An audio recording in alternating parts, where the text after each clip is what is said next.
Here's Chic-On Stores. We're following for you on Robin Hood Radio. A reminder, in Sharon, transfer station stickers and forms are now available. Please note the stickers will be mailed beginning July 6th, but forms are at Town Hall by the back door entrance and are available to download and print from the town website, sharonct.org.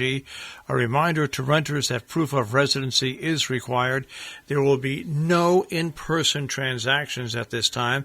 They ask that you return the completed form by mail with stamped self-addressed envelope to the Selectman's Secretary, P.O. Box 385, Sharon, Connecticut, 06069, or at the drop-offs, the drop box located at the back entrance of Town Hall. They will return your receipt and sticker by mail. More information, contact Tina Pitcher, 860-364-5769, or email Tina_P@sharon-ct.org. Well, Sandfield Select Board and School Committee races are on the line today. 2 contested races centering around steep annual hikes and school costs that make up nearly half the town's operating budget.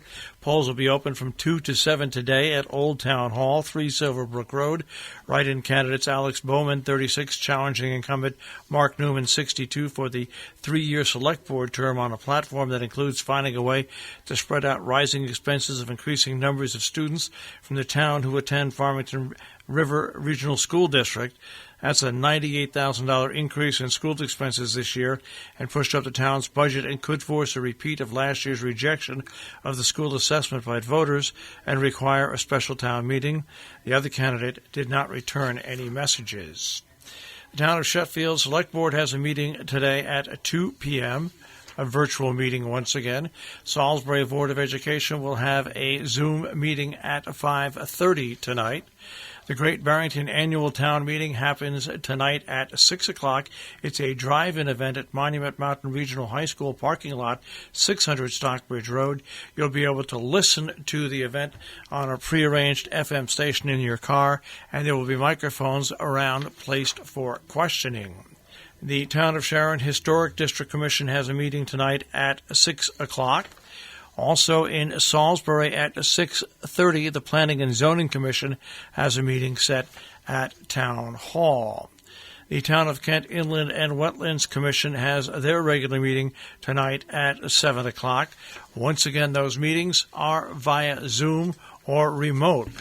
Now, beginning tomorrow, the D.M. Hunt Library in Falls Village will reopen its doors to the community and resume regular operating hours of Tuesdays and Thursdays 10 till 5, Fridays 3 until 7 p.m., and Saturdays from 10 a.m. until 1 p.m. The Sharon Board of Selectmen have their regular meeting coming up tomorrow at 5:30 at Town Hall. The Egremont Annual Town Meeting is coming up on Tuesday at 6 o'clock at French Park on 21 Prospect Lake Road.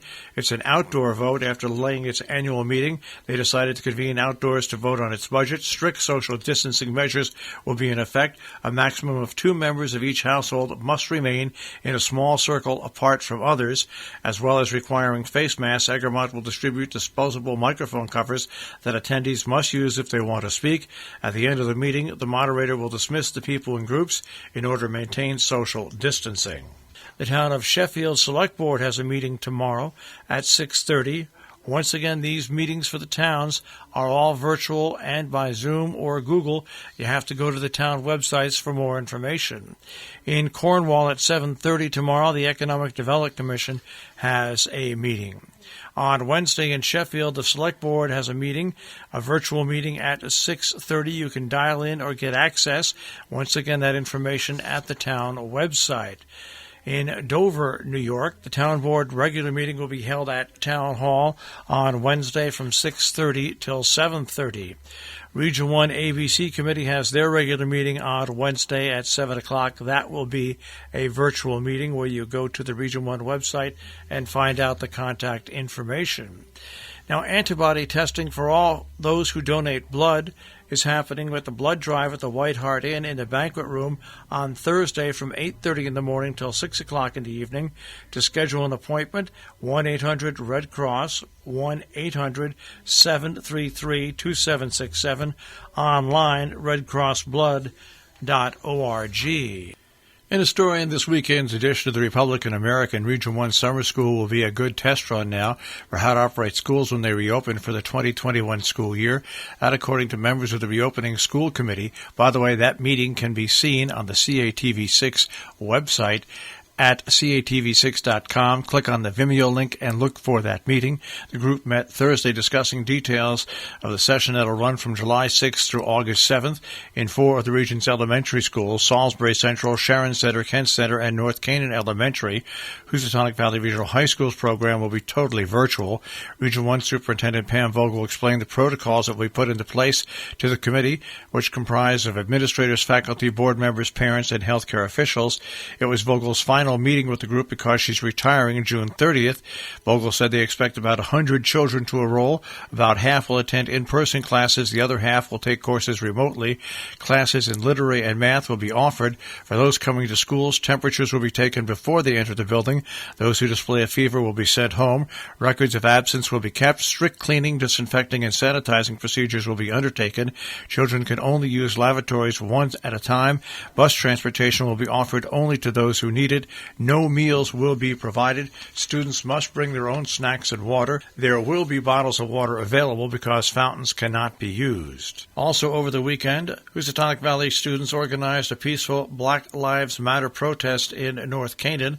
Housatonic Valley Regional High School senior Brianna Webb noticed peaceful Black Lives Matter protests being held in other area towns, but not in her hometown of Canaan, so she and classmate Xavier Johnson of Sharon organized one for Saturday. About 75 people gathered at that meeting, and addressing the audience, Webb, 17, said she was pleased that they came. She said she hopes they won't stop after that day, but continue to stay active. Quote, all lives can't matter until Black Lives Matter, end quote, according to Webb, who is headed to the University of Connecticut for the fall. In New York State, two crowds from both sides of the Hudson River merged as one Saturday in a show of unity in the search for justice organized by local youth in Columbia and Greene counties. The Juneteenth Freedom March across the Rip Van Winkle Bridge sought to give voice to communities of color and others who ally with them. Quote, I've been living here for 2 years. I used to live in the Bronx. I moved here for the scenery, the nice people, and the open air, end quote, according to David Quasieta of Catskill. Quote, in the 2 years I've lived here, I have been harassed by ICE, Immigration and Customs Enforcement. I've been given shady looks by some of my neighbors, and aside from the people I know, sometimes I don't feel very welcome here, and I think enough is enough. I think it's time for Greene County to wake up. His brother, Michael, also had a similar message. Claverick police had a traffic stop that involved cocaine, and they also had to bring out a police bloodhound. 2 men charged with felony drug possession after a traffic stop on the Taconic Parkway that required police bloodhounds to be brought to the scene after one of the men fled into the woods. The police information officer, Aaron Hicks, said Rashid B. Garnett, 32 of New York City, and Marcus A. Johnson, 20 of North Adams, Massachusetts, were both charged with third-degree criminal possession of a controlled substance, a Class B felony. The Board of Selectmen had a busy time in Cornwall. They approved the purchase of a plow truck for over $103,000 after hearing a recommendation from the town crew foreman. Other meetings that week, they gave a history of the process, saying they started out with interest from 5 truck manufacturers, which was then reduced to 3. He said Western Star model seemed to have all the features they wanted. There will be some additional cost for the other needed features. Now also, Hammond Beach, the town facility, has opened. The beach director reported at Tuesday's meeting of the Board of Selectmen that the town crew helped prepare for the opening. She has plotted out the spaces for social distancing. The lifeguards are all set.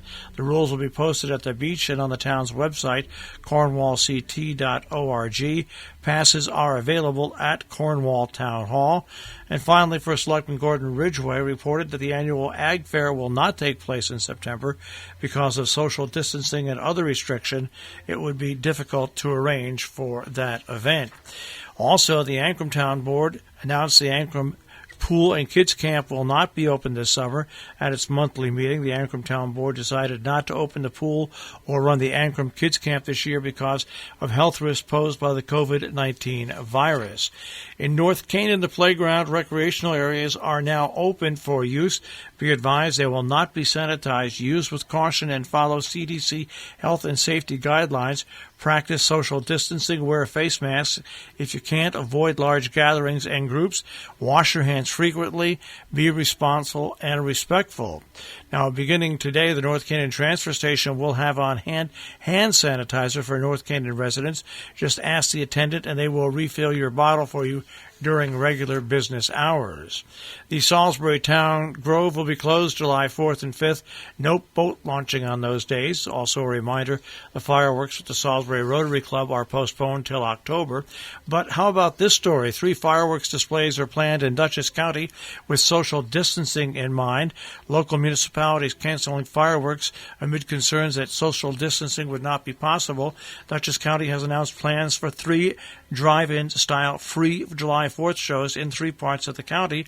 The displays will be held at Dutchess Stadium in Fishkill, Dutchess County Fairgrounds in Rhinebeck, and at Silo Ridge Field Club Equestrian Center in Amenia. Visitors will remain in their vehicles. There will be no restrooms or concessions available.